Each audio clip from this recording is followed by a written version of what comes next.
Hello friends, welcome back to my channel. And due to some reasons, I was unable to upload teaching videos and exercise solutions.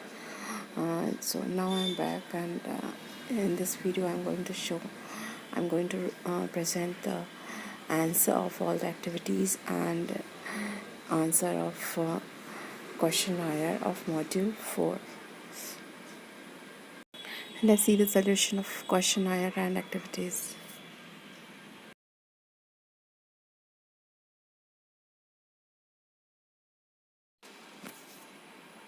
तो आइए देखते हैं गतिविधि 1, रूढ़िबद्ध धारणाओं की पहचान करना का हल। निम्नलिखित से कौन सी रूढ़िबद्ध धारणाएं पुरुष और महिलाएं दोनों से जुड़ी हैं? निडर और बहादुर। क्या रूढ़िबद्ध विचार है कि निडर और बहादुर कौन नहीं हो सकता है? स्त्री, पुरुष या दोनों? तो ऐसा माना जाता है कि पुरुष निडर और बहादुर होते हैं। फिर नेक्स्ट क्वेश्चन है आश्रित। रूढ़िबद्ध धारणा क्या है कि आश्रित कौन होता है? आश्रित कौन होता है? स्त्री, पुरुष या दोनों? तो आश्रित स्त्रियों को माना जाता है। भावुक कौन होता है? रूढ़िबद्ध धारणा क्या है? स्त्री, पुरुष या दोनों? तो इसके लिए उत्तर है स्त्री। स्त्रियों को भावुक माना जाता है। नेक्स्ट क्वेश्चन है निर्णय लेना। निर्णय लेना कौन किसके लिए ज़्यादा सहज है, पुरुष या स्त्री के लिए? तो हमारा रूढ़िबद्ध धारणा क्या है? पुरुष। पुरुषों को निर्णय लेना ज़्यादा आसान माना जाता है कि ज़्यादा आसानी से निर्णय ले सकते हैं। शक्तिशाली किसे माना जाता है हमारे समाज में? क्या रूढ़िबद्ध विचार है? दोनों, स्त्री, पुरुष। तो शक्तिशाली पुरुषों को माना जाता है। सक्षम मतलब कैपेबल, कोई भी चीज़ करने में सक्षम किसे माना जाता है? पुरुष, दोनों और स्त्री, पुरुषों को। तो इसका उत्तर होगा पुरुष। इस तरह से ये गतिविधि का सल्यूशन होगा और आपको सभी क्वेश्चन के सही से उत्तर देने हैं। गतिविधि 2, जेंडर पर मीडिया के चित्रण का विश्लेषण। दूसरी गतिविधि है जेंडर पर मीडिया के चित्रण का विश्लेषण। तो आइए देखते हैं इसमें क्या करना है।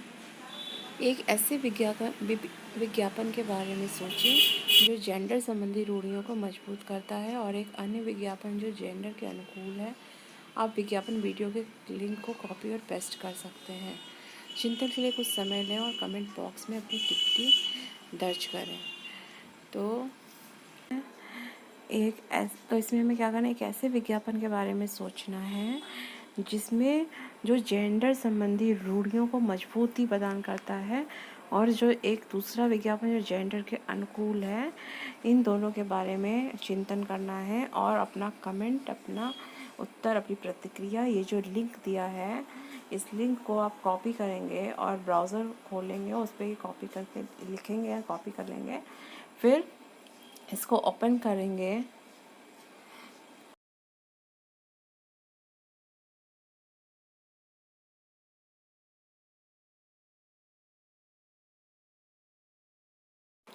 इस तरह से ब्राउज़र खोलेंगे, फिर इस पर निष्ठा ट्रेनिंग, निष्ठा एक्टिविटीज़ ऐसे लिख के जो लिंक दिया था उसे लिख के या कॉपी करके उसे ओपन करेंगे।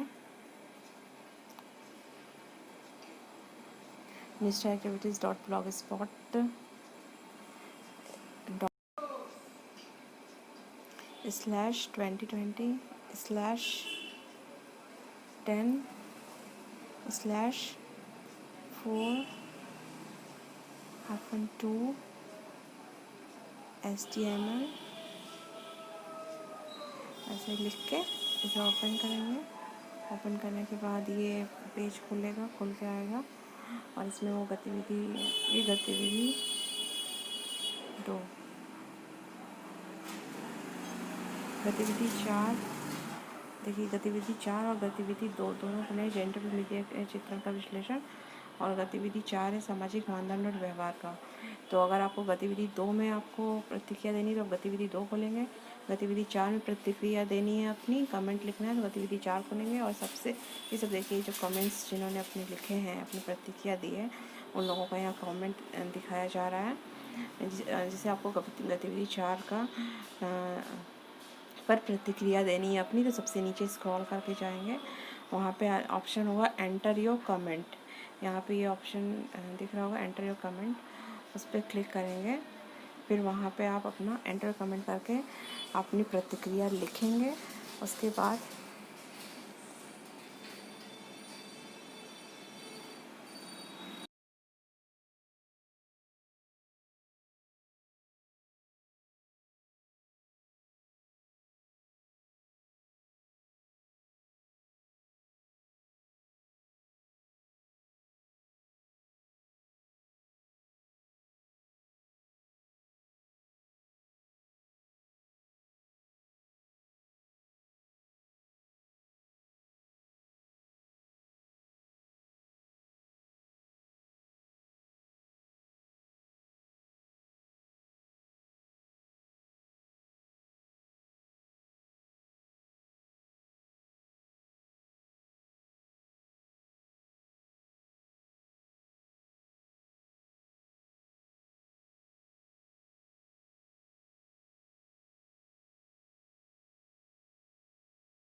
गतिविधि 3, स्वयं विचार करें। चित्र विश्लेषण।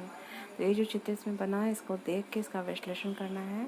आपको पूछे गए प्रश्नों को बताना है, इस पर विचार करना है। तस्वीर में, जैसे तस्वीर में क्या हो रहा है।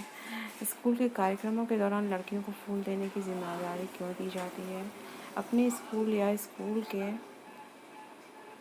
ये चित्र देख के ये जो इसमें बिंदु लिखे हैं, इस पर विचार करना है। इस तस्वीर में क्या हो रहा है, या स्कूल में कोई कार्यक्रम होता है तो फूल देने की जिम्मेदारी लड़कियों को क्यों दी जाती है। स्कूल या स्कूल के बाहर किसी भी औपचारिक कार्यक्रम में कुछ ऐसे उदाहरणों के बारे में सोचें जहां लड़के फूल देते हुए दिखाई देते हैं, यदि नहीं तो क्यों। तो ये इस पे अपना विचार देना है। इस तरह से ये गतिविधि पूरी हो जाएगी और इसके बाद हम लोग प्रश्नोत्तरी पे देखेंगे।